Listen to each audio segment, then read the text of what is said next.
Game number 1, Circus Clowns against Disgusting. The losers bracket continues at Meta Madness number 7. We have with Blackheart's Bay against the Pirate map to open things up for us. And of course, here in the playoffs, 22 heroes are pre-banned for the entire series, and every single hero that gets played within a series can only be played one time and not again.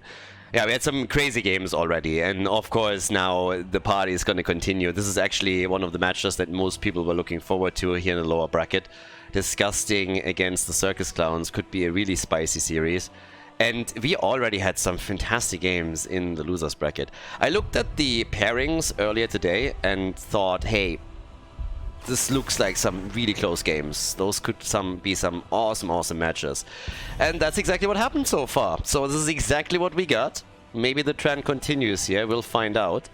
But with Blackheart's Bay being the opening map, I think it's more or less guaranteed that at least the first map is going to be fun.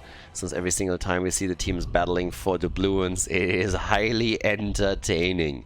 Now, as we are continuing with this, once again, a big shout out right at the start to everybody supporting the channel on patreon.com/Khaldor. Thanks a lot for helping to make tournaments like this possible. So big shout out to all of the supporters over there.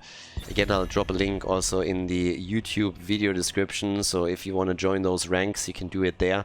But either way, big shout out to everybody that is already supporting the channel over on patreon.com/Khaldor, because without you guys, this wouldn't be a thing. After Blizzard and most of the sponsors now pulled out of the game, it's gotten a little bit rough hosting tournaments. We're still doing our best there, and you guys help a lot with that. So big shout out to everybody that is helping out. Now, here in Blackhearts, we have the Globals banned. Yeah, quickly addressed by Disgusting. Not only Dehaka, which is very understandable with the rotation between the top and the middle, but also the Birdie got banned out. And here's the Varian ban. The last map made me lose my faith a little bit in the power of Varian under the circumstances where 22 heroes are already banned, because most of the games that we've seen, Varian was banned quickly, and the last series was one of few exceptions where I think he made an appearance finally in game number 3. Up to that point, nobody banned him, nobody picked him, everybody just ignored him there. But the Anubarak early pick, that's still a theme. So Anubarak gets claimed by the Polish team. And now we got Lauba and his boys looking at their own double pick. What's it gonna be here? Jaina and Abatha. The Slug is in the house. It's a very early Abatha commitment. Love it. We've seen more and more Abathas. And now we have, of course, the tools to go for a double Jaina. Really burn in that burst damage. And I would say that Malfurion or Stukov are now going to be locked in for Disgusting. If you have a Nubarak to lead the charge, you want one of the two supports. And they get the Vikings together with it. Okay, so we're talking about a strong foreman that they're trying to build here, so that they can brush through the lanes, whereas the Vikings control the top and the mid lane. So a lot of bottom lane attack that we're going to see from them here, very likely. I like it. It's going to be interesting to see how exactly the blue team is going to respond to that, because the game plan is, for now, fairly obvious. But that's still something that you can counter. But very early Viking commitment. You know, Zagara gets banned too. Again, they obviously expected there's going to be a strong 4-man at the bottom of the map. Zagara is great for push power, so that's why she gets taken off board. And Illidan, great with Abatha. And if you can't necessarily win the push battle, you can always go for team fights, and Illidan with Abatha support is going to be, yeah, king in that scenario. Just kill your opponent, take their doubloons away, and then win through turn-ins. So plenty of potential plays to be made here. So Illidan, he gets eliminated, which leads to ETC for Mr. Lauba, one of his OG heroes, and we get Artanis. Yeah, he can help with the doubloons. First of all, it's a little bit harder to kill him, but more importantly, he has an easy time to go for the doubloon camps, take those apart, and he always can help with the suppression pulse if he wants to slow down some of the actual push that they have here. So, not a bad one. And with Abatha, he's actually annoying. So, he can be annoying. But as long as they're using him on the camps, if he uses amateur opponent, we'll see what kind of way he goes with this build. But he can quickly get doubloons for the team and then try and turn them in. Gul'dan and Chromie, they go double mage with that 4-man. Okay. Double mage for them. And that leaves us with the final pick. We still need a support for them. Karazi might be an option if they want to be aggressive with Abathar. But this is still very early in the Meta Madness series, so you have so many options right now. You can play it a lot more passive. You don't have to go for aggression. But they do exactly that. They go for Kharazim. Here we are. And with that now, we have game number 1 coming up in the losers bracket of Meta Madness. Blackheart's Bay, everybody. Circus Clowns against Disgusting. Game number 1 on the left, Swamgrotta. We got a Tannis playing him. We have Death Knight on Kharazim. Laub on ETC. Skok on Abathar. And Gia is playing Jaina. To the right side of the map, Alvaros on Gul'dan, Lavakal on Stukov, Arian is playing Nubarak, we got Itrax on the Vikings, and Richu is playing Chromie. A long anticipated match. And I'm not sure what we're going to get here. Disgusting was looking very good in the last series. And there's always the chance that they are really putting up a big fight right now. But the Circus Clowns, they're a little bit weird. They're like a box of chocolate where you don't really know what exactly you're getting. So there's a little bit of an Easter egg or a little bit of a surprise. Because the thing with them is sometimes they play some games where it just looks like they're a little bit griefing. You don't really know what they're doing. They seem absolutely beatable. And then in the next series they go up against a tough opponent and are absolutely murdering them. So it's super, super strange. And I'm a bit curious which kind of team is now going to show up here, since they are definitely capable of both. They're capable of big ints, and they're capable of fantastic games where they just crush through an opponent and don't leave them a chance. So we'll find out which one has shown up today. Sometimes it feels like they just need a bit of a warm-up or maybe an extra coffee before they start their games. But down at the bottom of the map, they're meeting the aggression that we already expected. I talked about it a bit earlier, but with the Vikings locked in, of course, we were expecting a lot of plays being made through the 4-man at the bottom of the map as the Vikings are holding the experience at the top lane and the mid lane, which they do, and they're even trying to go for a couple of doubloons here. First kill happens against Gul'dan though. The wall is nearly completely destroyed at the bottom of the map, so that's already a victory for Disgusting, for the Polish team. But now that the chests are up, they also have to make sure that they are getting at least some of these doubloons here. And the battle is happening around the bottom chest with Lauber getting attacked quickly. So far he hasn't died. Good for him. This is the good news. And once again, they are trying to steal the doubloons away, but they only got 2 out of the 5. And now it seems like Kharazim is going to die. He made it out. Can maybe even heal the team here. And they get away. Wow. I'm impressed. I really thought at least one of them would die. I wouldn't have been shocked to see 2 of them falling. So, yeah, not too shabby. Good stuff.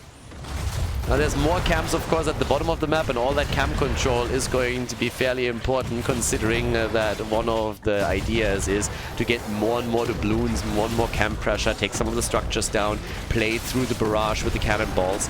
But they are invading on this again, and even with Abathar in the mix, they only have 3 heroes, 3 points. They lose the camp, but they get a kill. So they take Stukov down. It's 2 kills to 0 in favor of the blue team. It's actually pretty impressive how they're playing this. They hold 13 doubloons already. Now, of course, they're going to struggle a bit as all of this plays out until they finally have Abathar with a copy so that they can add the 4th hit point pool to a team fight. But they're doing fairly well given the circumstances. And I am impressed. So right now we got Swamgrotta playing this one all the way topside. We have a little bit more action happening around that. Lavakal has to pause the game. I think they might have some connection issues. That was at least a problem earlier. And yes, Gul'dan is currently gone. So somebody dropped out of the game. I guess they're going to get them back fairly quickly. But either way, we are now looking at 2 kills to 0, level 6 for both sides. Vikings at the top still trying to do their thing. As the game continues, Abathar is going to play more and more of a role in how things unfold for them. So hopefully, whatever the problem is here, it will be resolved quickly. But there is some structural damage that has already been done. And of course, it's nice when you have 13 doubloons and you're really holding the majority of them. The issue with that is only that you need to safeguard them. You need to turn them in. If you at any point see a gank coming from Grotta's way and he doesn't realize it or realizes it too late, then it could very quickly turn into a situation where they lose Artanis, they lose the 11 doubloons, they get picked up by one of the Vikings, they're able to turn in, and then that flips the entire game on its head. Not something that you really want to experience here, so they have to be very careful that that doesn't happen. The mage damage that we're seeing from the red team is pretty significant, but it also means that in the fights they have to heavily play around their cooldowns, so something to keep a bit of an eye on. Once those cooldowns are off, might have a problem here. Amateur opponent as expected, so Artanis is going to be there to deal with camps, like for example this one. He can take them super quickly with that level 1 talent, and that allows him to just get doubloons after doubloons. But they have to turn them in, and they need a bit of an assist for that. They can't just simply use Grotta here with Artanis, because the Vikings are going to stick close most of the time, and then try and stop them.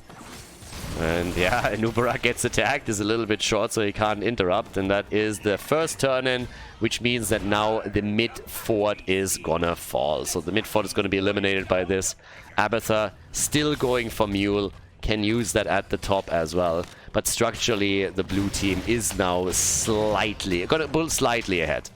Not by a whole lot, but is going to be slightly ahead after all of this, thanks to the structures that they take here. They also, with the camps that they're now claiming on the left side, are going to gather a few more doubloons, which would allow them to go for a second turn-in, or at least close to one. But the red team is now trying to destroy structures without even using the objective. And that's always dangerous, because it means that the doubloons are gonna be used to attack the inner structures first. The more structures you kill on the outside, and then get the doubloons later, the more dangerous it becomes to the keeps. And since you don't have to commit anything when you go for the objective, like you don't have to travel deep into enemy territory and expose yourself to a potential fight, that's always preferable. So they get the turn-in, which means that the mid lane fort is now going to get destroyed on the blue team side. They're still trying to swap. Nice! Really nice swap. And that should be the end of Nubarak.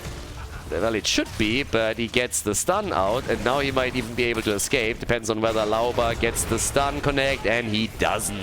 So they cannot get the kill. It's still 2 kills to 0. Itrax is at the top. Still dealing with the situation there. But yeah, they have to do a bit more on this one. Again, fort in the middle. Gets destroyed. Easy hits. Easy kills. Lauba wants another camp. 5 doubloons currently between ETC and Artanis. That's another 2 that they're locking in. That's 7, 11 with Death Knight. And that's all that they have. So they're getting closer and closer to another turn-in. Yeah, with the vision that they have through the watchtower, they already know what's coming their way, so they quickly retreat. But here comes level 10 for both of them now. And ETC is trying to attack, misses most of this though.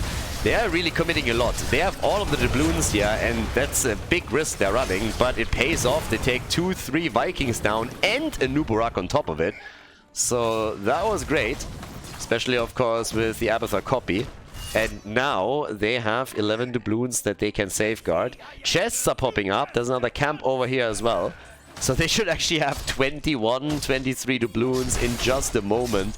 And that would be the moment where you then turn in again, which eliminates the fort at the top and even does some damage down to the bottom of the map. With 4 kills to 0, we are still waiting for the first kill through the red team. But yeah, they're zoning a little bit. Nice. Chromie is trying to do damage. And they can rush away here. 21 doubloons. And they're going to get 2 more if Artanis focuses on the pirate camp on the left. The only question is, again, if they turn in. And that's, of course, the problem for their opponents now. Red team has to consistently keep somebody in the middle. ETC gets shoved away, but they are still making a play for Chromie. And she's not making it. Artanis with the big brrrr as he goes for the laser. But Lavakal and Stukov has already figured out the secret counter to Artanis' ult. So he's walking away from it.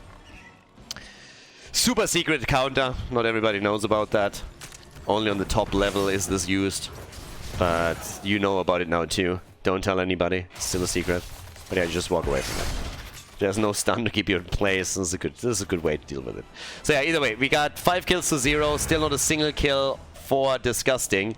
And the turn-in as already mentioned, will now destroy the fort at the top and then afterwards focus the barrage down to the bottom of the map. It's not going to be able to take both down, but the bot lane is still going to take a whole lot of damage.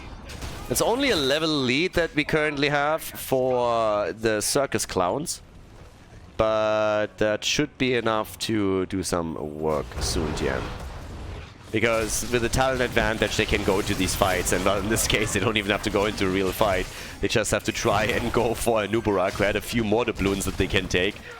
They actually let them... What, you don't like money? Guys, there's 2 doubloons. Okay, somebody has figured it out. Lauba has figured it out. Yeah, sorry, Eric. But you will be punished for this. You were able to delay it, but you will be punished. Okay. Off we go. Get another turn in that will be completed once that we have the doubloons at the bottom of the map collected and turned in. And then they have the entire outer ring destroyed. Now, the important thing to note here is that despite the additional turn-ins that we had from the Circus Clowns, they're not that far ahead in structures, thanks to Disgusting taking some of these buildings down simply by attacking them earlier with Gul'dan and with Chromie. And they are now moving towards the top, going for the boss. So they should be able to get this one before the blue team properly reacts to it. Now they know what's happening, they're trying to get there in time. But unless Lauba is going to jump on it, that's not happening. So yes, boss is taken. They try to get some kills at least, and Chromie should be a victim of that attack. Yep, they're going to get her. She's going to die, for sure. Question is, can they get more than that? Gul'dan is dead too. Oh, but Jaina got killed. Jaina got killed, but they're still working on Lavakal, who has 9 doubloons and loses all of them. 7 doubloons for Trash Tannis. We got 6 for Lauba, and Death Knight has 4. Yeah, they can go for another turn in. Level 16 is also getting closer and closer for them. So, nice. And at the bot lane, Atana's amateur opponent is really playing well also against the boss now, so he's at least being used to play a little bit of PvE, even if he can't excel in the PvP environment for them yet. But at the bottom of the map, they can go for another quick hit here, which they should probably do if they want to propel this a little bit farther forward quickly. But the turn-in has not happened. Level 16 talents, as I already said, they are in play, so great news for them. And now the opportunity to start destroying a few keeps. Now this one is not going to get dropped right away. They need a bit more than that. But since they're already working on additional mercenary camps, they should be able to get this soon. We have by now 19,000 damage for Abathar. He's the top dog in the house. With Gul'dan, actually with Atanas being a close second for now. And also Jaina. All of them still a little bit low on the damage output. We didn't have that many big fights. It was mostly skirmishes that we've seen. Swamgrotta with another swap attempt here. Really pulling that one off. And they can go for another full turn. And there's another chest spawning too. And the timing on some of these things is actually pretty bonkers. Finally there's 16 for the red team. They were waiting for that for a long time. They didn't want to fight without it. This keep is going to get destroyed by the cannonballs. And they are working not only on a kill against Olaf, but they're also making a move now for the top chest. The bottom one went over to the red team. And yeah. It's an interesting one. This is one of the few games that we've so far seen on this map where the teams are not really getting hyper aggressive around the fights, but instead we are seeing them just play around the objective more. So there's a little bit of a ring around the rosy play that consistently happens here, where teams are just trying to dodge their opponent, not engage into a fight where they don't know if they're winning or not. And yeah, since there is a consistent lead in experience for the blue team, they are the ones that are obviously attempting to wait to just lock in another talent and then play around with that talent advantage to force a battle where they know they have the upper hand. So this is continuously going on right now, whereas the Vikings are barely keeping the red team in play. They're one level behind continuously. They have 9 doubloons that they can now turn in. Doesn't get them to a full barrage, but it gets them close enough, at least for now. Whereas the blue team has in total 13, so they're getting closer and closer to a turn in themselves. And that next one would probably destroy the top keep. Maybe not. The gate is gonna soak one shot, so it should actually get them close to destroying the keep here. But how are they gonna play this? There's no globals. Well, there's the Vikings, but there's no globals. The Hogger got banned, Falsa got banned. Both of them are still viable options for later in the game. And here we go. What else is it gonna be? So, starting to rotate quickly towards the right side. There's even a steal at the top side. This one is going to be a bit dangerous because now that they're grabbing this one, it means if they can break through some of these structures and then get a turn, and it would definitely eliminate the keep. It would also start to damage the one at the bottom. In addition to that, the level 20 talent that is now about to be dropped for the Circus Clowns is another big issue. So there's that. Yeah, turn-in has happened.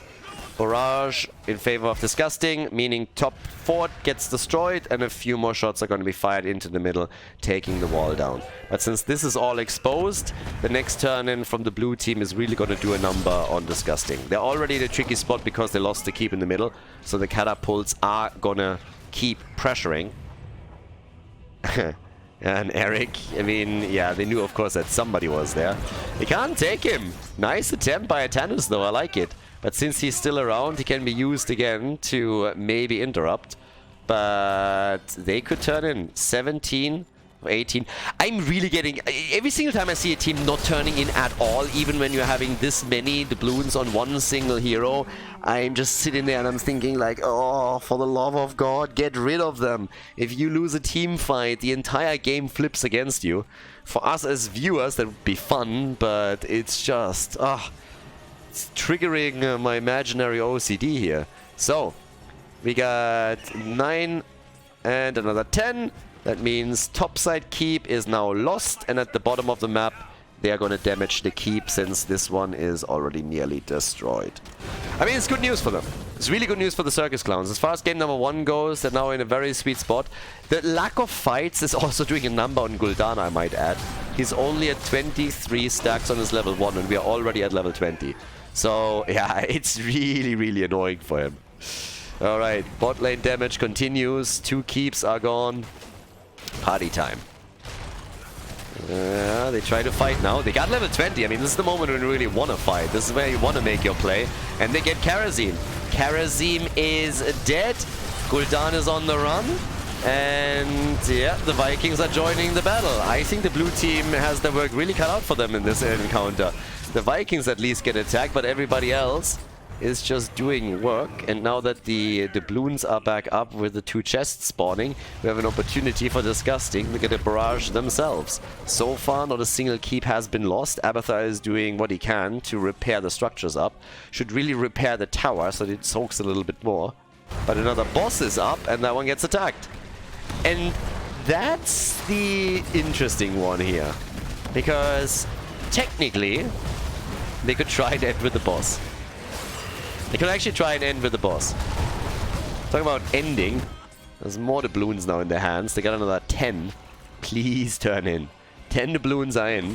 And since Abathar is helping to push the bot lane out, it means that this keep might fall now.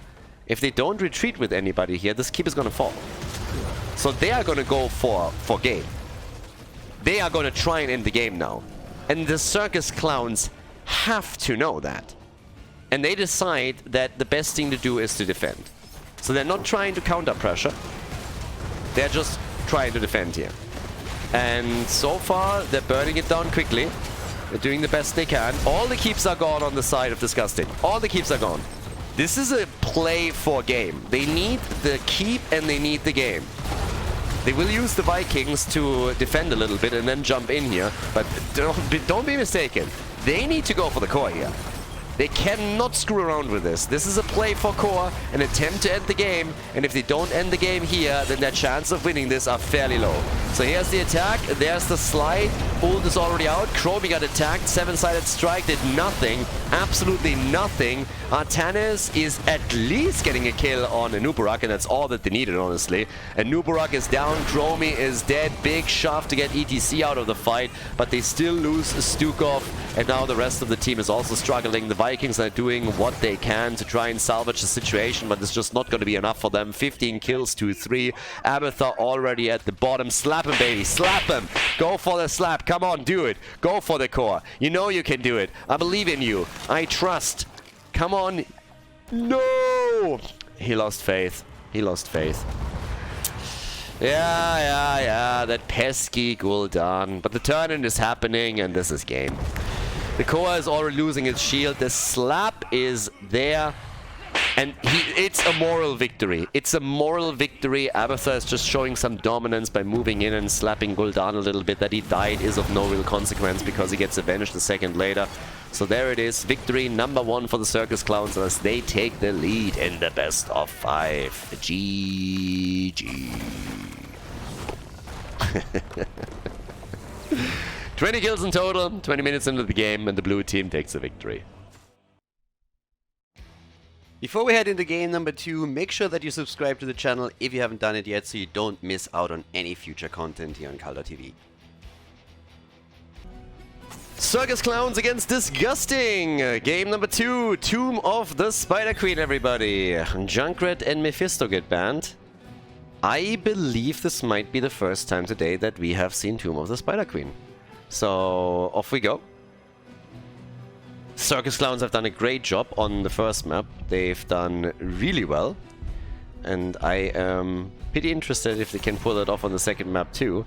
Or if Disgusting is now going to fight back. Because let's face it, Disgusting strategy didn't really work out on the last map.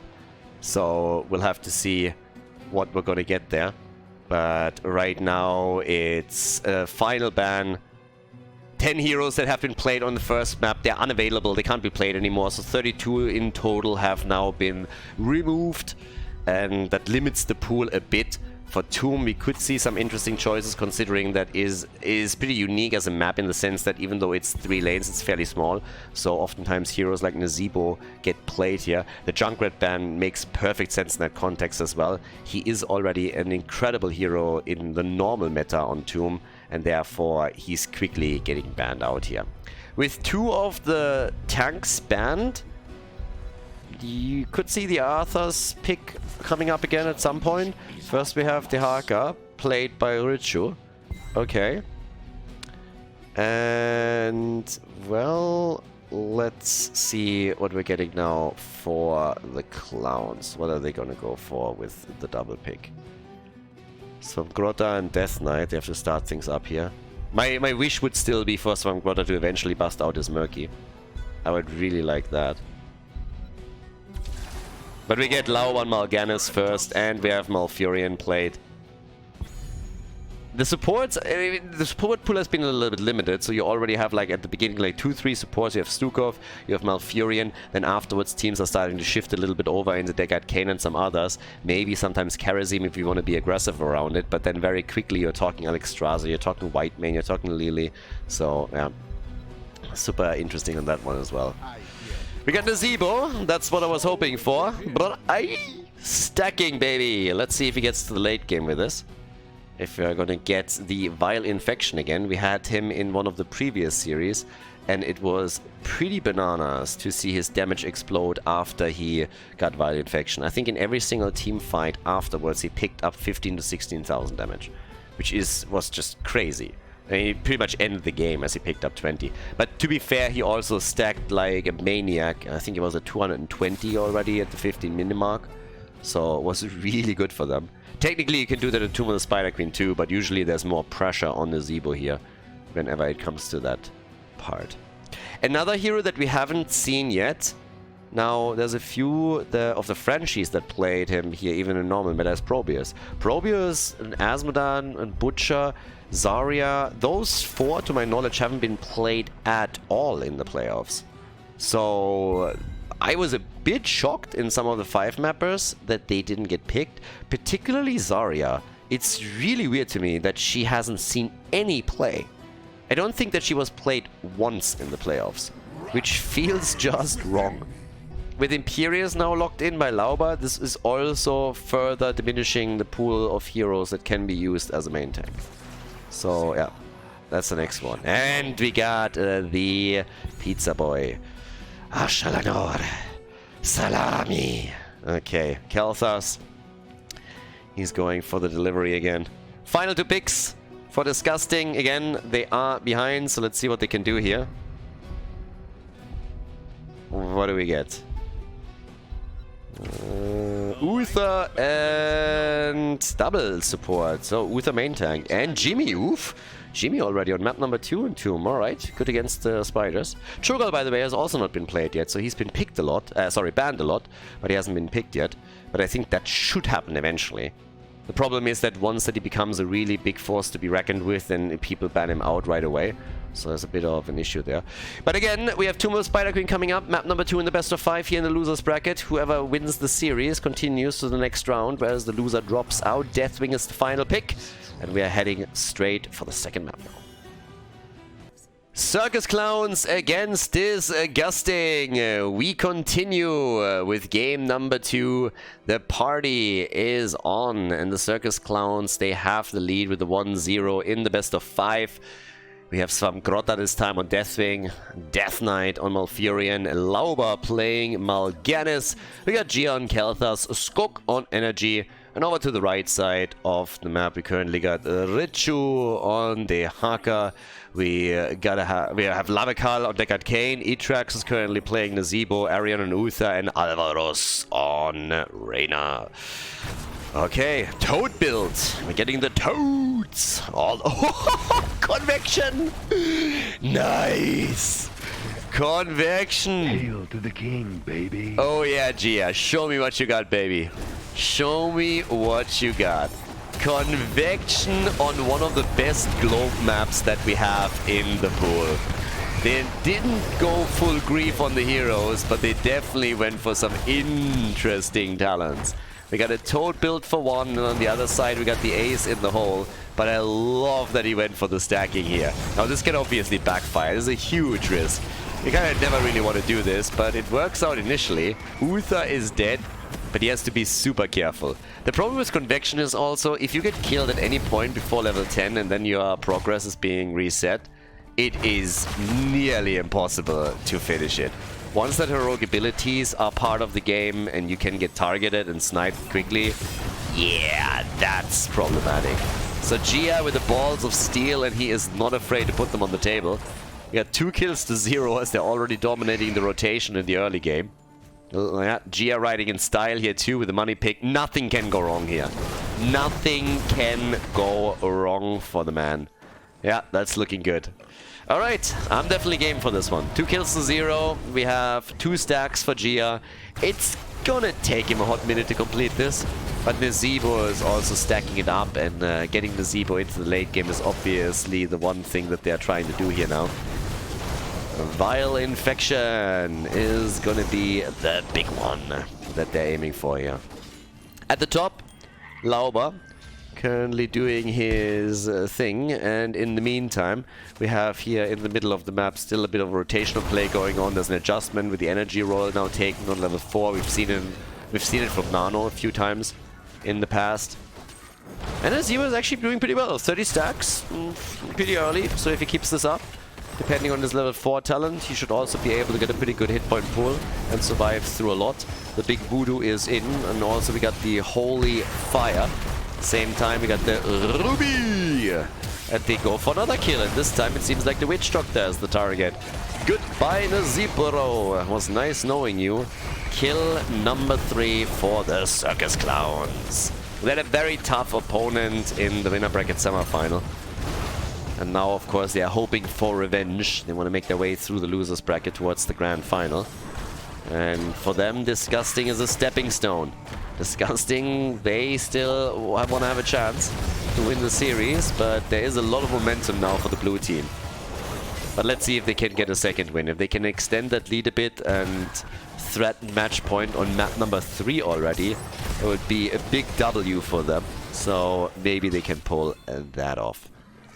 Also, I'm not quite sure if I talked in this series already about it, but guys, once again, a quick reminder that we have in June an offline event in Europe. So if you couldn't attend any of the offline events in the US last year, when we had 2 events in Miami, this might be a better opportunity for you to combine this with a little bit of a trip to Berlin, where the event is going to take place, and then watch some heroes live, shake hands with players and also with the casters there. I will try to remember to drop a link into the description of the video and link you all of the information. But yes, at the beginning of June we have an offline event in Berlin. Perfect opportunity to go for a bit of a city trip and watch Heroes of the Storm live, especially since it's obviously a big question mark if there's ever going to be any big offline events in the game again. And since it is a Nations Cup that we're hosting there, we're also going to have teams from all the countries as well. Another quick side note, if you actually want to participate in the tournament with the team, then you're also free to sign up for the tournament itself and participate in the qualifiers. And who knows, if you do well, you might get the entire trip sponsored with your team. Now, with 3 kills to 0 and turn-ins slowly happening, it's the blue team that delivered 41 gems and is looking for the first Web Weaver wave. 7 stacks for Khaldor. So he's doing a good job on that, locking in number 8. The problem is that we're slowly approaching level 10 and then it becomes a lot more dangerous for him. So Gia is doing everything that he needs to, but he has to play very, very, very careful. Yeah. Top side, that's where we now get Itrax and also Uther trying to shield Nazeebo so they can stack it further. He's at 60 stacks, good for him. The Toad build can help to take structures down once that he is a good number. But they're pushing Mal'Ganis back again. Mal'Ganis has been the bane of the playoffs so far. That guy is so difficult to kill, it's ridiculous. And he's more of a resident sleeper than Deckard Cain. I mean, he's just putting everybody into a deep slumber. So 3 kills to 0 right now. Same time, we got down to the bottom of the map a Deathwing with a big terror. Also a big number of gems that he's holding, 29.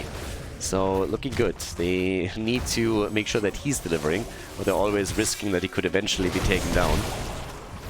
Level 7, we get the Burned Flesh, obviously a bit more of a Flamestorm focus now that we have the level 1 adjustment made by Gia. And he's sitting at 11, he needs another 9.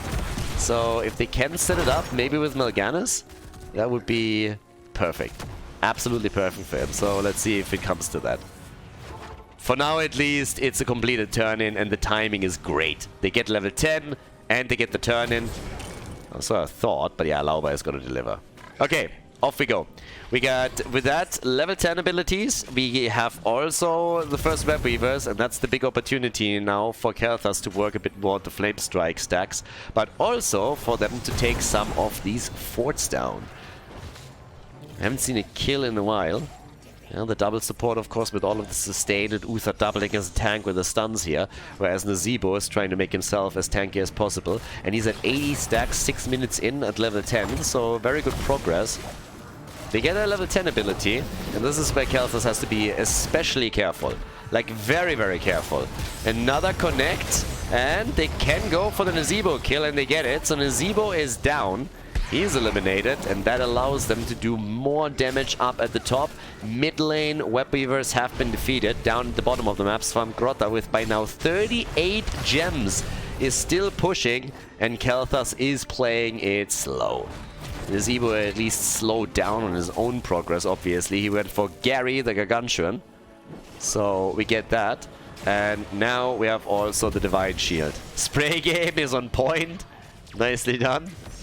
But I'm still keeping my eye a bit on what Khaldor is doing, because again, he's at 12 stacks and now the opponent has level 10 abilities. So if they're getting close enough to get him dropped, that would be a bit of a disaster. Khaldor's trying to participate in the battle. Yeah, and there it is, the kill on Imperius. Gets put to sleep here. Has to be really careful with this now. Still looking for the additional stacks. This is the dangerous position for Gia to be in. This is the dangerous time where you have to be very careful with every step that you take. You can't face check bushes, make any of these plays, or it is going to be the end of you and the end of their stacking process, and then it's nearly impossible to get to that point. But yeah, down to the bottom of the map. We got Deathwing escaping. He at least delivered his gems though, so he safeguarded them already. We had 41 turned in gems for the Circus Clowns. Khaldor gets attacked. Yeah, gets another hit through, and now they're sitting at 13. Uther had to come in and use the Divine Shield on himself to survive through all of it. But you can tell how Khaldor is always trying to go for a very, very passive positioning. Quest completed for Nazeebo now too. Taking a bit of a closer look at the damage numbers, we have him at 25,000, 24,000 for Deathwing, and the blue team with another Web Weaver Wafers, they are getting the second objective. So Gia turning in worked for them. He's at 11,000 damage, still playing it of course careful, but now at the top they're trying to go for Nazeebo again, who by now is sitting at 110 stacks. Alright, good interrupt over here. Can they get a few more hits in? Nice connect with Imperious. Job well done. Gia has 14 stacks. He needs another 6. He's trying to get a little bit closer also with the gravity lapse, which didn't really work for him now. But we have with the 13 talent another advantage for them. The Ruination is in. We get the Pyromaniac here. And in the middle of the map, it is Deathwing pushing against the fort. Up at the top, it's the rest of the team doing their best to get further ahead. Another set of stacks coming in for Gia. 16. He needs another 4. They're getting him so close to Convection. And the first fort has now been destroyed. Fort is gone. 4 kills to 1. And at the bottom of the map, they might just try to collapse on this one to destroy another major structure. Hasn't really happened yet. I was honestly expecting that with the second objective they can do a bit more and take 2 forts down for sure. They still have a chance to push a bit at the bot lane. And now we got the Ancient Blessings and we got the Primal Swarm here. But they got Kayn is already moving in. They have not turned in yet. Siege Giants are about to be taken. But of course there's soon going to be an opportunity for the red team to deliver their gems, and then they get a Web Weaver wave too. And here we are. We have Khaldor just sitting in the shadows. I mean, honestly, I really think the talent is absolutely not worth it, even if he completes it at this point. Is it worth playing this passive the entire time and then being vulnerable without the Mana Addict? His damage has already suffered, so Convection is totally not going to be worth it in comparison to Mana Addict. It's just more of a meme than anything else that tries to come in and complete it. So I give him some credit for that, but there's not much more besides that to it. So he's at 16. He's really stingy also with his Flame Strikes because he wants to make sure that every single one that he YOLOs out gives him value. So they are able to get another hit in right there. Lauber already on the run. 18 stacks for him now. Skog gets out of harm's way. And they're pushing them back even further. Khaldor just needs 2 more connects and he's going to be a happy panda. But it's more of a meme than anything else. 22 gems delivered. They're working on the rest now. Nazeebo is at 150 stacks, so there's absolutely no denying that he will hit the threshold for Violent Infection very quickly too. It's not going to be a struggle for him in the slightest. Gia still sticking it out with Deathwing here, staying away from most of these guys. Oh, can they maybe now get a hit in? No, not yet. He has 19. He's 1 short. 1. Only 1. And there it is. 12 minutes into the game. Baby. Good job. So he pulled it off. Convection is done, everybody. Yep. 100 additional damage. Time to feed. Time to feed. He can take Nazeebo down. Nazeebo is 9 stacks away from his own quest to be completed. Obviously, he has to wait for level 20. But yeah, if they get him to that point, it's going to be great. So for the blue team, it becomes more and more important that they're being aggressive, that they're doing damage, and that they're pulling ahead here. And that's an important kill too. Jimmy going down and losing 14 gems is great. If they can now take Uther down with the 31 that he's holding, that would be the dream, and they're pulling it off. So that's just now 40-50 gems that they eliminated a second ago. They can go for the fort and drop that too. Really putting that level 16 talent to some good use. And getting closer and closer to a 2-0 lead over their opponent. Now, we have already seen reverse sweeps in this tournament. So it's not like a 2-0 lead is going to guarantee that you take the series. But it's definitely going to put you in a very comfortable position to make that happen. Rehgar snuck in at the top. So he's able to turn in and we get more web weavers. More and more and more of them. Web weavers in the house. And, well, towards the top, in comes the next attack. Gia is ready. Skok as well. They're trying to take the minions out before the spiders even touch ground. But this should be a very easy one to defeat. There's nobody here to deal with it. The red team is focusing their attention into the mid lane instead. Threshold has been completed, so also hit point pool for the Zebo is starting to get spicy. And Lauber is also super annoying. I mean, the entire time here, as you can tell. So difficult to take Mal'Ganis down. It's actually crazy. With level 16, we now get Ignite that they can use on top of that too. And with 2 Web Weavers already destroyed, it leaves us with the bottom one. That's the only one that they can play around right now. Deathwing still with a bit of a breath here. But yeah. All good, all fine. So instead, we're now having them move into the middle again, trying to turn in themselves. They have 70 gems that they can deliver. Plenty of gems for them. So not really a big problem on their end either, as long as they can go for it. With level 16 talents on both sides, that also means that now Disgusting is of course attempting to fight back on this one. Fell Claw is always nice for the mobility. He has to get body blocked a little bit by the zombie wall though. Skok also out. Kel'Thas with even more damage, trying to get for another quick hit, and the Gravity Lapse provides additional CC in the fight. With the crowd control and all the stuns, they can do a lot, especially against the backline to get that far, but it's the Hogger that gets focused on. Has to burrow back out in order to make sure that he survives through all of this, but Uther is now dead, and that's one of the supports gone. Sustain eliminated, and also a stun source that they had. Swamgrotta with 30 gems is jumping to the skies and trying to help the team out, and they are going for all-out carnage here as they're chasing them one after another. Finally, it is Mal'Ganis that gets dropped. Took long enough to murder him, but they finally were able to take him apart, so good on them. But is that going to be enough? Because everybody else still seems to be alive and kicking, and as you can tell here, they're moving back out in another attempt to get a second kill. The blue team has turned in though, because Deathwing just simply moved down to the bottom of the map and said, you know what guys, if you are fighting around the top, I'm just gonna make my move to the bot lane turning point and then push the lane out even further to create a little bit more pressure, and then we'll see how far you can get with this. Level 20 is so close for them that they will be able to push in with that 2. Mal'Ganis back in 9 seconds. Things are not really looking bad for them at all. Even with the death of Mal'Ganis, it was only the second kill for Disgusting. On top of that, we now get 67,000 damage for Nazebo. So Nazebo is already top damage before he even gets to 20. The problem is that I doubt he is going to get to 20. Generally speaking, the rule of thumb, if you're playing a hero like Nazebo, where you're aiming for the late game and for that big power spike that you get with it, you want to get to 20 while you still have your keeps.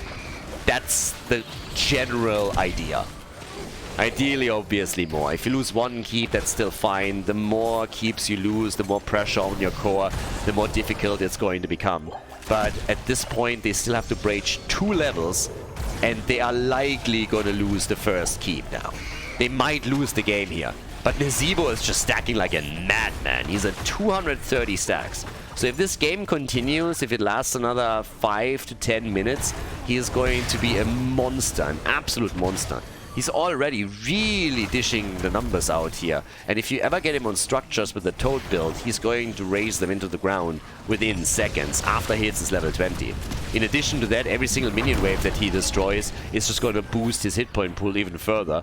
So that 20 is going to be terrifying. And I'm a little bit surprised. I mean, there's another turn in now for the blue team, so they can get another one. But the goal here really has to be take these structures down and make sure that the impact that Nazebo has in the later stages is not going to be too big. That's the big threat.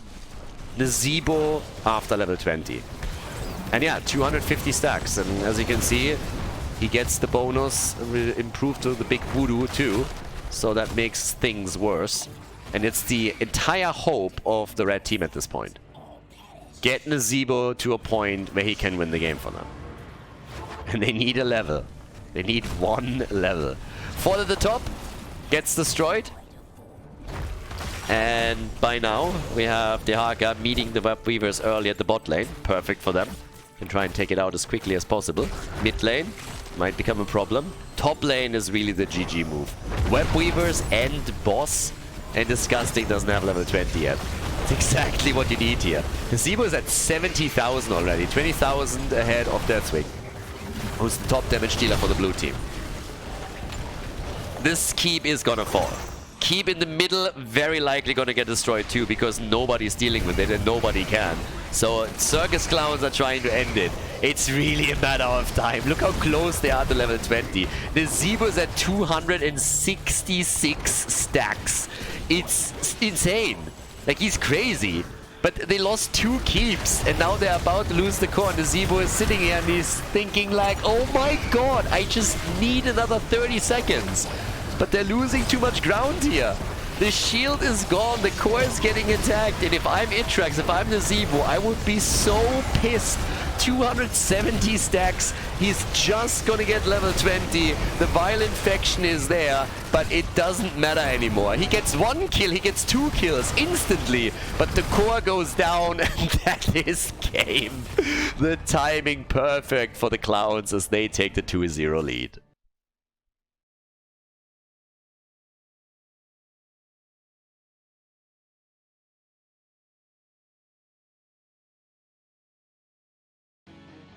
The lead for the Clowns is a solid one. We've seen reverse sweeps, so I wouldn't celebrate just yet if I was them, but I'd be lying if I'd be saying that they have not played a very solid series. I feel a bit sorry for Atrax, because if you are just stacking as Nazebo time and time again throughout a map, and then just as you hit your level 20, the game gets ended and you lose, it's just devastating. He had some of the highest numbers that I've seen on a competitive Nazebo in a long time. And if this game would have lasted another 5 minutes, I think he could have maybe turned it around. But the second they get 20, he locks in Vile Infection, pretty much instantly kills 2 heroes, and a second later they lose the game. Yep, unfortunate for him. Stitches as the first pick now in game number 3. Obviously, now it's 42 heroes that are unavailable. 42 heroes that cannot be picked any longer. And it's actually interesting that Falstad is now eliminated. Yeah, Falstad gone is fairly interesting, because he's someone that gets normally played very early and then doesn't appear again this quickly. But with them just banning him out, his value increases with every single game that passes. So, yeah, quite interesting there. We also have Mei, and we get Whitemane. Alright. Whitemane and Mei to start things off. Elauba really likes these frontliners. He's gonna have a lot of fun with that. He also was the one that played Mal'Ganis back in the days, even outside of Meta Madness, so it was kind of interesting. But yeah, here we are. We have on the right side, Towers of Doom. We get now the red team with a quick double pick. So what do they combo with Stitches? We get Zul for the rotation between mid and top lane. And Tyrande for the follow-up stun after Stitches hits a hook. Always assuming that he's going to hit them, right? Final pick. Final ban. For the third map. Let's see if Disgusting can turn it around here. I mean, again, wouldn't be the first reverse sweep that we're seeing. So, burst damage is usually what you're trying to combo off with that from the perspective of Disgusting, so they could ban one of those out. And they ban Kel'Thuzad. Kel'Thuzad is probably the surprise of the tournament, at least for me. Because in no other tournament, and even in other Meta Madness before, have we ever seen him played this much. So, generally speaking, in normal games, in normal tournaments, he obviously doesn't get played. He just gets murdered by the Hanzos, Tracers, and whatnot. But even in Meta Madness in the past, he's been played, but he's never been played this much. And right now we've seen him in more or less every single series, and oftentimes picked early or even banned. So he is really the big surprise of the tournament, I want to say. One of the heroes that I did not expect to be played this much and have this much of an impact. I thought it would be played, just not with the high priority that we're currently seeing here. So, Rexxar and Illidan on Towers of Doom. Yeah, Illidan, again, if you play him with Hunt, he can threaten your backline. If you're playing with Metamorphosis, then he's even more sustainable throughout the team fights. There's not that many stuns yet on the other side. You got Zul with the Jailers, you got Tyrande with the stun.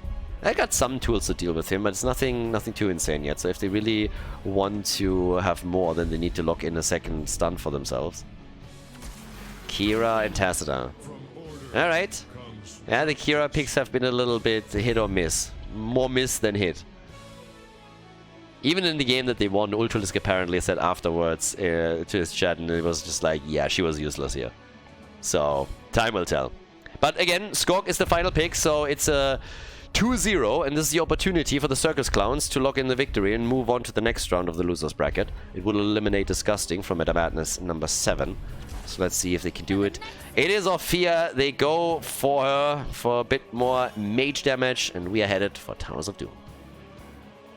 Circus Clowns against Disgusting. On the left, it is Swamgrata. On Illidan, Lauber on May, we have Death Knight with Whitemane, Gia with Rexa, and Skog on Orphea. To the right side of the map, Disgusting. They really need to try and turn this around now. They need to win 3 in a row if they want to stay in the tournament. We currently have Lavakal on Tyrande. We got Richu on Stitches. Alvaros is playing Tacita. And at the same time, as you can see, it is last but not least Arion, who is currently using Kira. And let's see what he can do with Kira. I mean, Kira again has been very miss so far. Kel'Thuzad was banned again, but he has apparently 100% win rate in the playoffs. He was played 5 times, so that just highlights again what I talked about during the draft. Kira and also Lauber with his Mei, both of them nearly dying in that encounter here in the middle. We have some stacks coming together for Tacita, and hello Zul. Careful, my friend. You gotta be cautious as well. They try to focus the attention on Kira again, and she's dead. Kira is down. Zul nearly died as well. Yeah, but this is already rough. And Illidan is all the way up at the top.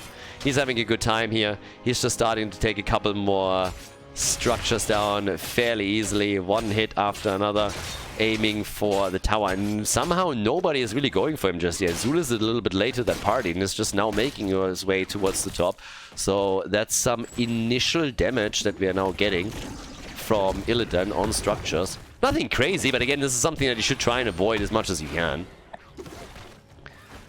Yeah, on the right side, pumpkins have already been taken, so after the 1 minute mark, with the camps appearing, both of the teams have immediately started to make a couple of moves for those. Lauber gets attacked again and gets stunned, but he is actually able to move out of harm's way, so good for him. Got a little bit close of getting killed, but he still made it out.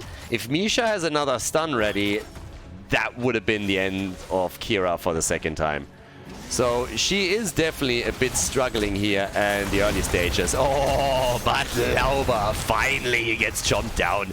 Kira low, but she gets out. I gotta give it to her. She's really in a position where she is great at escaping at the last second. So many times she looked like she would die, and she still made it out of the fight somehow. So yeah, respect for that. Don't see that too often. Now that they also take down Rexa, it's 2 kills to 1 in favor of Disgusting, and they're really showing up on this map, being a bit more aggressive and desperately trying to see if they can maybe get a victory and turn this thing around. Because, well, so far it hasn't really worked. So far they've really struggled with that. They've done a decent job in game number 2 trying to prolong the inevitable so that they have an opportunity to bring good old Nazeebo into play, but it hasn't really worked out in their favor in the long run. Now that we have the first altar phase up, they can start to try and get 2 of them connected. That's pretty much what most of the teams are going to play for here. Illidan gets actually killed, so they catch him in the mid lane and they take him down as Death Knight is channeling down here. Lavakal wants to interrupt and gets that done. The problem is he had to go deep for it, so he might actually get killed. And yes, Tyrande just doesn't stand a chance there. She's way too squishy to sustain herself through that. So despite the Illidan kill topside, we have now Mei going for the channel here. Shots are being fired on all ends, and it is a lead for the Clowns. A small one, of course, with the 2 altars that they locked in against the one that we've seen from Disgusting, but still it's there. And with that, we now have on the stacks 30 for the Jailers. Lunar Blaze comes in It's kind of funny to see Lauber on Mei at the top side against Zul. Illidan, of course, he went into the Barret Assault as his level 1 choice and is now working on his stacks with the level 7 so that he gets the second charge and can capitalize on that one too. But yeah, a little bit of a banana and the bananas game already. The hook against Gia apparently, and he's able to make his way out of the fight. They've been focusing on him a lot, but they didn't have everybody here, so that was a bit of a problem.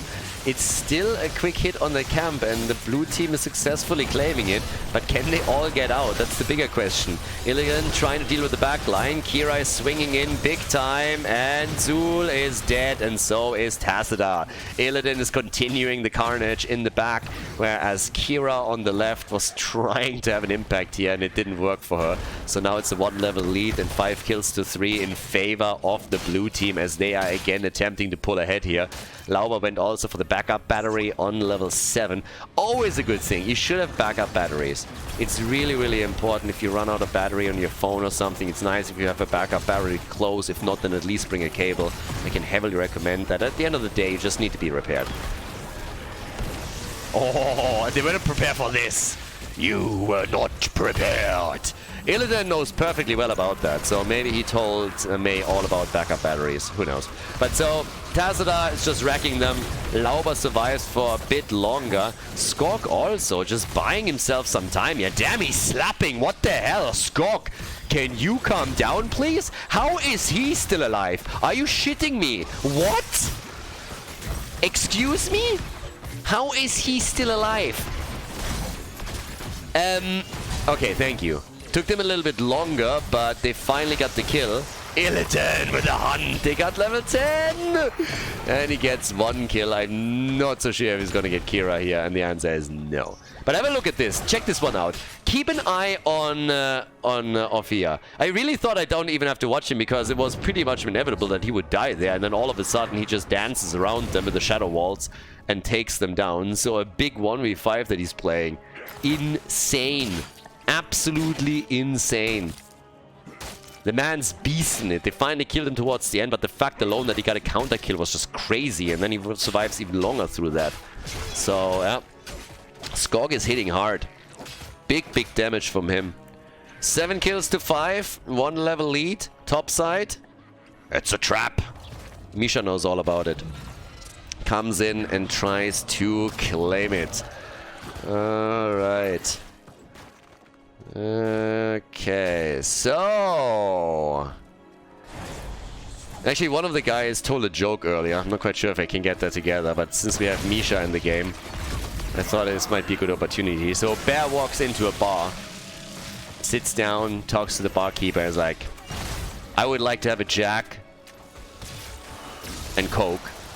And the barkeeper is like, why the big paws?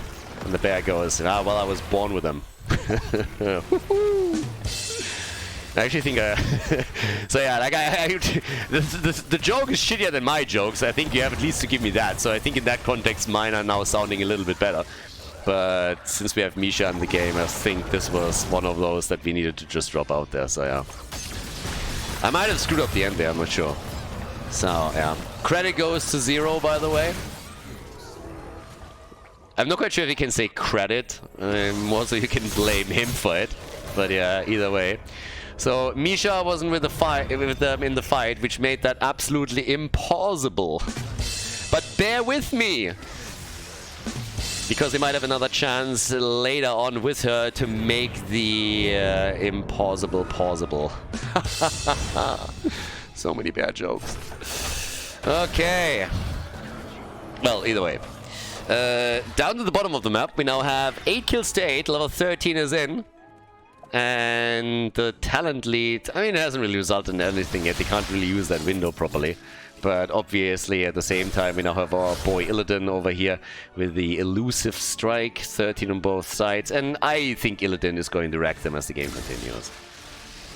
Yeah, because he is going to be doing work. If you go for the hunt, once that he has his level 7 completed and he can just dance through them in the team fights, it should be pretty difficult for them to deal with. Now, as I said before, they got a couple of tools. He has Illidan already, but just look at Tyrande immediately being in trouble. Black Hole could help them. Now there's the snowball, but they get the kill on Zul. At least the counter kill on Rexxar. So, Misha dead, Rexxar 2, Illidan still slicing, dicing, and ripping him apart. He's like a surgeon with a scalpel that is taking them down one at a time. Actually, not really. You know what Illidan needs? Illidan needs a Joker skin, because he is the agent of chaos. To be fair, it was a little bit more chaotic for his team than for Disgusting this time, which now means that we have 11 kills to 9 in favor of Disgusting, and they're actually they're covering more and more ground in their efforts to get to the first win in this series. So we shouldn't count them out too much, or too early. Illidan is also not done with this quest yet, so he's still getting a little bit of a power spike with the next hit he gets there. And on the damage numbers, we have 42,000 for Fear. I mean, Skork has been absolutely slapping with Coughing Girl. Massive damage. And I mean, if you watch the channel for a long time, you know perfectly well why Orphea hits so hard with that coffin. Because it's all about what's in that coffin. It's really heavy because it has all the hopes and dreams of the HTC Pro players in them. That's why that thing does so much damage. I mean, it slaps like a truck. So, yeah. Top side, Svamgrota still on the camp. And he's going for Zul, and Zul's just sitting there. It's like, leave me alone. And he hunts out. The cavalry was coming, so it simply hunts out there. We have 11 kills to 9 still. Not really a lot happened there, but we now have level 16 any second. So, game has slowed down a little bit. We saw a lot of kills at the beginning. We have now at the 10-minute mark 20 kills in total. A little bit of a gobbledygook on Mei, but the communication is a bit off for Disgusting, so the stun isn't available anymore because Turan immediately used it after the hook connected. So they definitely have to coordinate that better if they want to make sure that they get kills from these hooks. Because the hook was awesome. The hook was great. Just the follow-up that didn't really help them. Yeah, that one didn't do anything either, so a lot of the ults have actually not given them a lot of value. Illidan at least is forced back and needs to retreat to tap the fountain, but they can re-engage after that. And with the altars activating in only 20 seconds, they should probably not go for an attack just yet and instead just wait for level 16 so that they can re-engage afterwards. Misha dead again. And yeah, Illidan with another wave that he's trying to claim here. That was a cheeky one. Nice, I like it. Just dashing out. Super cheeky escape from Illidan. 16 is ready. That gives us the harsh discipline after the lashing out. Yeah, she was always a little bit on the kinky side. The harsh discipline by Mistress Whitemane over here. And Itrex gets the channel. Yeah, they have a really nice position up at the top. Nice Gorge on Misha. Richu is really asking for it at this point. So Stitches is dead. That was definitely not the Gorge that you want to go for. Misha just turned it around on him immediately. Double altar taken by the red team as top side. We now have them claim another one. Zul did a great job there. But Illidan is now on a killing spree. Illidan wants them. He wants them all. And he's getting them. Kira, Tacita, Tyrande, they're all dead. But Zul snuck a third one. They're down to 12 points against 28 because Zul just stole all 3 altars. He's like, good job, guys, you got the kills, but we get the objective, and guess who's winning the game? Not the one with the most kills, but the one that runs out of hit points on the core first. And they're definitely running out of hit points a little bit faster. Now, there's still momentum, and with that momentum, they have 5 bell towers to 3, and they should very eagerly try to get a few more together, because they need to make up for what's just happened there. Way too many points per Azul. It didn't work. Now they're trying to go for Stitches. He has Gorge and uses that for Mei and gets chomped to pieces. Goodbye, Stitches. Nice ult though from Zul. And they get a kill on Orphea, but guess what? Illidan is still at the top. And as I said before, and I say it again, Rich showed us in HGC what Illidan can do when you leave him on structures, and a lot of players have taken a page out of his book then. So that's going to be another bell tower that gets claimed, putting them into a 6-2 position, and more pressure against Disgusting is going to make this incredibly difficult for them to bring back. Yep. Kira is there now as well. Boss is of course still up too, but we have a double altar, and now they really need to fight for this one. Because even if they just lose 2 points, they're going to be down to 10. You can't give Disgusting too many altars anymore. Half a level to 20, if they can use those 10 seconds to get to that, maybe get a kill here, that would be great. But it's Lauber that's in real trouble. He survives though. Lauber survives, Kira gets attacked, brings it back, the hook hits, and it's still not a kill. There it is. The ult and White Mane goes down. White Mane and Mei are dead. Now, the Circus Clowns are gaining momentum. That's crazy. But the situation, the way that it's unfolding, the way this game is playing out, we could just see a victory here for Disgusting. 2 shots fired, puts them down to 10. Another 2, and they're going to be on 8 points. And they are missing 2 of their heroes. They can try and interrupt, but I think they have to give this one up. They're interrupting it again, but there's only so much time that you can buy here. And they can't afford to actually lose heroes in this context now. So another 2 shots are fired, and the core is down to 8 points. Buying a little bit of time helps the rest of the team to come back. Now the boss gets taken. Guys, seriously, the Circus Clowns are absolutely murdering this game when it comes to fights, when it comes to control of bell towers, and a lot of the last battles have looked really good for them. But now that another 4 shots get fired, it's 28 points to 4. You either build up that momentum again and then maintain it, or it's just lights out. Both teams are on level 20 talents now. But this is crazy. Top bell tower is going to get taken back. And now they need to win pretty much everything here. Illidan, he hasn't made a choice yet. There it is, Bolt of the Storm, more mobility. If they don't want to play game number 4, they gotta buckle up. And Disgusting? I mean, Disgusting is in a great spot to finally take a win. And it all just hinges on them landing, for example, a good hook. Kira with 56,000 damage, 71,000 for Tacita. Illidan on 24k. But Illidan's damage isn't really all that important. It's the single target damage that he can dish out and the chaos that he brings that has the most impact. Single altar spawn and Illidan is back to business. But they're going to retake this one too. Disgusting is really on the verge of winning this game. And yeah, we have seen reverse sweeps. I'm saying it again. Has happened in the playoffs. This is not unheard of. And 4 points to 28 is difficult to bridge. The only way how you're not bridging that is if you're getting super aggressive. And this one is going to be retaken before Illidan can channel it through. 4 shots is all that they're getting. 4 to 24. And now they've lost all of the bell tower advantages that they had previously. Mei gets eaten. Illidan immediately with a hunt into the back line. Here comes the attack and Illidan gets murdered. Big ult from Zul. They're gonna get... Oh, what the hell? Oh, Lauber, you beast! What a snowball! A 5-man wipe straight out of hell. Straight out of hell. Look at this shit. Putting them in a corner with a snowball and bam! Everybody dead. The carnage. What on earth? Wow. That one was bonkers. Lauber just single-handedly turned that fight. He single-handedly just turned the fight and they can go for all the bell towers now. Oh my god. Disgusting is just sitting there dumbfounded. They don't know what just happened. What an insane play by Mei. Absolutely insane play. They're going to get the barrage started. The barrage is going to start. Double altar coming up next.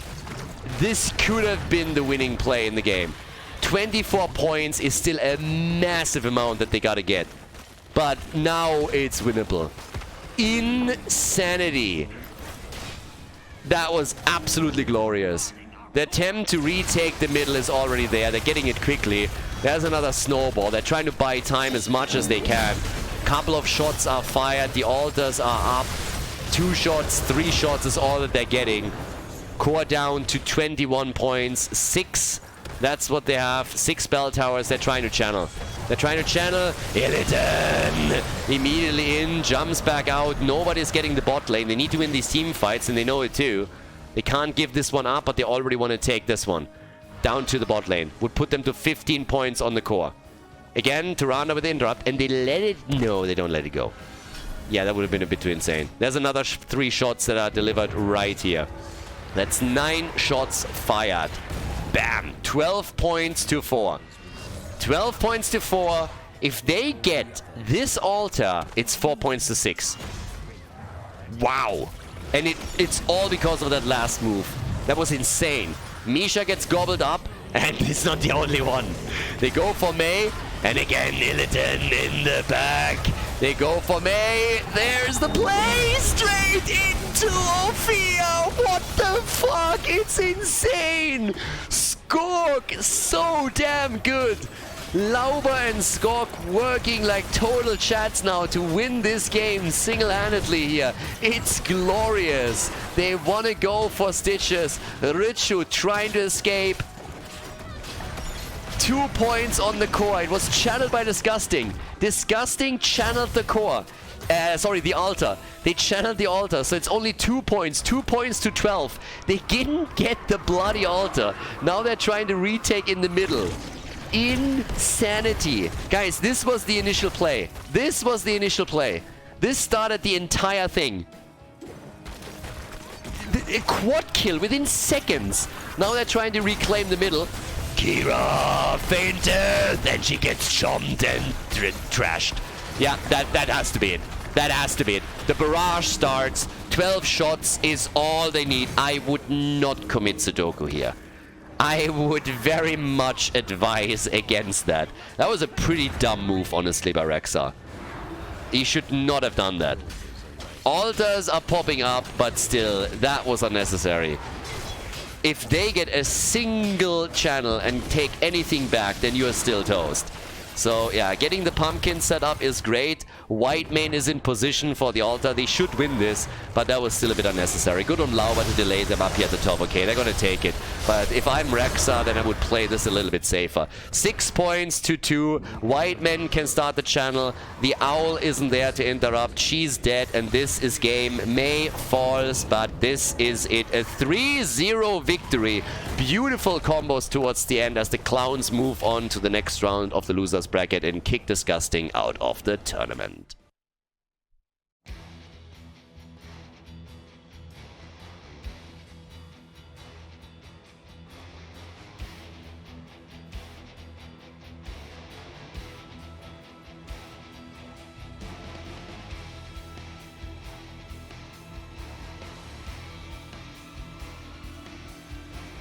Thank you everybody for watching the video today. I hope that you enjoyed the show and the commentary.